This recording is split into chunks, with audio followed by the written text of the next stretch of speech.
Jag känner en bot. Hon heter Anna, Anna heter hon.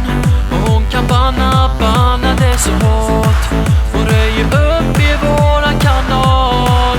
Jag vill berätta för dig att jag känner en bot som alltid vaktar alla som är här och som ser till att vi blir utan besvär. Det finns ingen takeover som lyckan.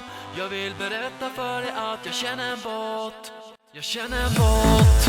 Hon heter Anna, Anna heter hon. Och hon kan banna det så hårt. Hon röjer upp i våran kanal. Jag vill berätta för dig att jag känner en bot som alltid vaktar alla som är här och som ser till att vi blir utan besvär. Det finns ingen takeover som lyckas. Kom ihåg att det är jag som känner en bot.